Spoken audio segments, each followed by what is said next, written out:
10 tanda-tanda kiamat besar yang disebutkan oleh Nabi SAW. Kata beliau, amblasnya bumi di belahan timur yang pertama, terjadi gempa besar. Sebagian ulama hadis mengatakan bagian Asia, di mana Allahu alam. Tapi ini tanda-tanda kiamat besar akan terjadi nanti. Kemudian terjadi lagi longsor bumi di belahan barat. Sisi barat bumi kita tahu wilayah Afrika dan seterusnya. Kemudian amblasnya bumi di Jazirah Arab. Ini yang dimaksud dengan amblasnya bumi, artinya longsor yang besar, yang sulit lagi untuk ditimbun, udah nggak bisa ditimbun, nggak bisa diperbaikin. Kalau di situ ada kota, ada kampung, pasti hancur udah. 3 sekaligus terjadi longsor di 3 titik yang berbeda dan secara waktu atau dalam waktu yang bersamaan. Ini sudah selangsung 3 tanda-tanda kiamat. Jadi pada saat terjadi di timur itu tanda-tanda kiamat besar 1. Terjadi di barat, tanda-tanda kiamat besar 2. Terjadi di Jazirah Arab, tanda-tanda kiamat besar 3. Kemudian di dalam hadis ini disebutkan secara beracak. Nanti sebentar setelah saya terjemahkan hadis ini saya akan sebutkan urutannya. Lalu kata Nabi SAW, kabut yang menutupi bumi ini. Kemudian ada Dajjal. Jadi kabut itu dihitung dalam hadis ini yang keempat. Dajjal yang kelima. Kemudian yang keenam binatang melata. Nanti akan saya jelaskan juga apa yang dimaksud dengan binatang melata. Yang ketujuh keluarnya Ya'juj Ma'juj. Ini juga akan kita jelaskan nanti. Kemudian yang kedelapan matahari terbit dari tempat terbenamnya. Yang kesembilan keluarnya api dari perut kota Aden yang menghalau manusia. Sulit, manusia tidak bisa melalui Jazirah Arab. Kemudian yang ke-10 turunnya Isa putra Maryam. Turunnya Isa putra Maryam. Tentu saya katakan tadi hadis ini disebutkan dan disepakati oleh para ulama sifatnya teracak. Karena cukup banyak dalil-dalil yang lain yang mengurut kejadian ini. Urutan yang pertama dari 10 ini adalah keluarnya Dajjal. Ini urutan pertama. Dajjal, jemaah sekalian, adalah diambil dari kata-kata Dajjalah yang berarti kekacauan. Ciri-ciri Dajjal disebutkan dalam banyak hadis yang sahih adalah mata kanannya yang paling pertama rusak seperti anggur kering. Kata Nabi SAW dalam hadis sahih, ketahuilah Dajjal buta mata kanannya dan Tuhan kalian tidak buta, karena dia akan mengaku sebagai Tuhan. Kemudian dia orangnya memiliki kulit yang kehitam-hitaman serta memiliki dahi yang lebar. Setiap orang beriman bisa membaca di dahinya tertulis 3 huruf kafara. Semua orang yang ngerti tulisan Arab, tidak ngerti tulisan Arab akan bisa tahu dan baca itu. Kafara, kufur. Rambutnya keriting dan orangnya tinggi besar. Kata Nabi SAW, kalau kalian dengar Dajjal keluar di satu lokasi, maka menghindarlah. Walaupun kalian harus lari ke gunung, dia akan keluar membuat kerusakan selama 40 hari. Kata Nabi SAW, 40 hari itu sehari seperti setahun, sehari lagi yang kedua seperti sebulan, hari yang ketiga seperti sepekan, dan sisa harinya seperti hari kalian. Dia akan keliling muka bumi semuanya, dan kata Nabi SAW, seluruh bumi ini akan dimasuki oleh Dajjal. Tidak tertinggal satu lorong, gang, jangankan kota atau desa, kecuali Dajjal akan masuk ke dalamnya, kecuali Madinah dan Mekah. Tidak bisa dimasuki oleh Dajjal. Kata Nabi SAW dalam hadis sahih, karena di setiap pintu gerbang Mekah dan Madinah malaikat menghenuskan pedangnya dan menghalau Dajjal sehingga Dajjal tidak bisa masuk. Pada saat dia tiba di Palestina, waktu yang bersamaan di kota Madinah berkecamuk. Kaum muslimin sepakat semua keluar untuk mengejar Dajjal dan membunuhnya.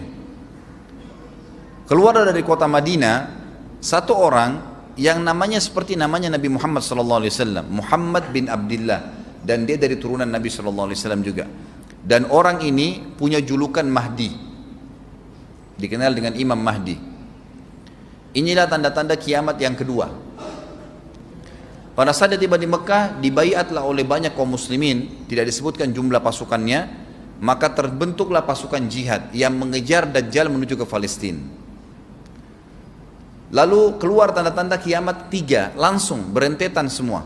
Tanda-tanda kiamat besar yang ketiga adalah pada saat pasukan Imam Mahdi dengan pasukan jihad itu tiba di Darul Baydha namanya. Hadis menyebutkan di menara itulah, di masjid itulah Imam Mahdi mampir sholat asar bersama pasukannya. Dikatakan Isa alaihissalam akan turun sambil memegang kedua sayapnya malaikat, dan dari rambutnya yang basah meneteskan air. Maka dia pun turun, lalu kemudian dia masuk, dan orang-orang pada saat itu mengenalnya kalau dia adalah Isa, dan mereka sudah tahu ini masanya keluarnya Dajjal, ini Mahdi sudah ada, mereka tahu akan turun Isa, sudah ada informasi seperti saya sampaikan ke Bapak Ibu sekarang, itu muslimin di zaman itu sudah tahu semua. Sholatlah mereka, kemudian mereka menuju ke Palestina. Ringkas cerita adalah Nabi Isa alaihissalam akhirnya tiba dengan pasukan mujahidin di depan pintu gerbang Babulut. Dajjal mengatakan, bukakan pintu gerbang, mereka tidak akan mampu melawan kita karena pasukannya mereka banyak memang. Maka Dajjal dengan sombongnya menunggu di depan pintu gerbang. Pada saat dibuka, Dajjal kaget melihat ada Isa alaihissalam. Dan pada saat itu kata Nabi SAW, Dajjal faham kalau sudah tiba ajalnya. Begitu melihat Isa alaihissalam, dia lari dan badannya sambil meleleh di depan para pengikutnya. Pada saat Dajjal mati, pengikutnya pada ketakutan semua. Mereka anggap Dajjal Tuhan, mereka anggap Dajjal orang yang perkasa lah, orang yang kebal lah, beragam macam kelebihan. Mereka kaget pada saat mati. Maka bertebaranlah mereka dan akhirnya mereka sembunyi di bawah pohon dan di atas batu. Kemudian batu dan pohon akan memberikan penjelasan, hai muslim ini Yahudi, bunuhlah. Maka dibunuhlah pada saat itu mereka. Lalu Nabi Isa alaihissalam memimpin di muka bumi, dan kata Nabi SAW, pada saat itu Islam, agama Islam yang dibawa oleh Nabi SAW akan masuk ke semua rumah di muka bumi, gak tersisa. Satu dunia ini semuanya Islam. Hadis sahih. Maka Nabi Isa alaihissalam memimpin pada saat itu, disebutkan dalam hadis 40 tahun dengan ketenangan menerapkan hukum Islam. Semuanya beriman kepada Allah subhanahu wa ta'ala dan menjadi muslim. Setelah itu keluar tanda-tanda hari kiamat besar yang keempat, yaitu keluarnya Ya'juj dan Ma'juj. Nabi SAW sebutkan ciri-ciri mereka. Mata mereka sobekannya kecil sehingga mata mereka kelihatan seperti sipit, tapi bola matanya besar. Mereka memiliki rambut yang keriting dan mereka memiliki poster yang umumnya seperti poster manusia. Ada hadis yang berbunyi mereka akan mendatangi sebuah sungai, kalau tidak salah namanya sungai Tibria, airnya banyak mengalir. Kata Nabi SAW, mereka semua minum air sungai itu, dan yang terakhir dari mereka datang sudah nggak dapat air. Artinya air sungainya habis diminum. Bayangin berapa banyak jumlahnya tuh. Pada saat itu Nabi SAW mengatakan, Allah berfirman kepada Isa, berkata, wahai Isa, aku akan mengeluarkan hamba-hambaku yang tidak ada seorang pun dari kalian bisa mengalahkannya, termasuk Isa alaihissalam, nggak bisa mengalahkan. Maka selamatkanlah dirimu bersama dengan pengikut-pengikutmu ke Gunung Tur namanya. Jadi memang Ya'juj ini ciri khasnya, kata Nabi SAW, mereka memakan apa saja. Jadi bukan seperti manusia normalnya. Mereka membunuh semua yang bukan seperti mereka. Sampai-sampai kata Nabi SAW tidak ada yang bisa mengalahkan mereka, dan jumlah mereka sangat banyak. Salah seorang di antara mereka tahu dia akan mati kalau sudah punya 1000 anak. Kata Nabi SAW dalam hadis Bukhari, kecelakaanlah bagi orang-orang yang ada di Jazirah Arab. Kemungkinan besar makna ini adalah tempat mereka dekat dengan Jazirah Arab. Kata Nabi SAW, kecelakaan bagi orang-orang yang Jazirah Arab karena telah terbuka dari lubangnya Ya'juj Ma'juj sebesar ini. Udah kasih isyarat dengan jari ibu jari sama jari tengahnya. Artinya mereka sudah bisa melihat keluar. Pada saat mereka keluar, maka mereka akan mulai membuat kerusakan. Kata Nabi SAW di dalam hadis sahih riwayat Imam Bukhari, bahwasanya Ya'juj Ma'juj akan membunuh siapapun yang mereka temui. Bahkan pada saat mereka sudah merasa menguasai bumi, mereka melepaskan anak-anak panah mereka ke langit. Lalu Allah menurunkan anak-anak panah mereka sebagai fitnah dipenuhi dengan darah. Maka mereka berkata, kami telah membunuh semua yang ada di bumi dan semua yang ada di langit. Kata Nabi SAW, Allah lalu mengizinkan Isa untuk berdoa kepada Allah agar memusnahkan mereka. Maka Isa alaihissalam pun akhirnya berdoa, meminta kepada Allah subhanahu wa ta'ala agar mereka semua dimusnahkan. Maka pada saat itu pun Allah subhanahu wa ta'ala menurunkan kepada mereka hama. Sebagian hadis menyebutkan serangga kecil seperti cacing, banyak sekali yang menimpa tubuh-tubuh mereka. Setiap orang satu. Dan itu membuat mereka mati. Kemudian setelah itu Isa alaihissalam memimpin lagi di muka bumi sampai beliau meninggal. Setelah Isa alaihissalam meninggal, kembali lagi sebagian besar manusia berbuat kekufuran. Maka Allah subhanahu wa ta'ala keluarkan tanda-tanda kiamat besar yang kelima. Yang kelima ini adalah keluarnya hewan atau binatang melata. Binatang melata ini disebutkan dalam hadis yang sahih riwayat Bukhari, bahwasanya Allah SWT akan keluarkan, tapi tidak disebutkan dari bumi mana dia keluar. Dia akan keluar hewan melata yang bisa berbicara seperti manusia dan badannya dipenuhi dengan bulu. Allahu a'lam bagaimana.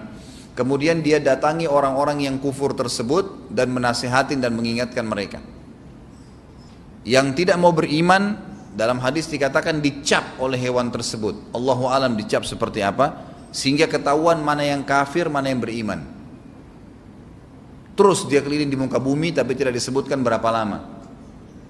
Lalu kemudian Allah lenyapkan si dabbah ini. Kemudian datang tanda-tanda kiamat yang ke-6. Tanda-tanda kiamat yang ke-6, 6, 7, 8. Itu berentetan semua.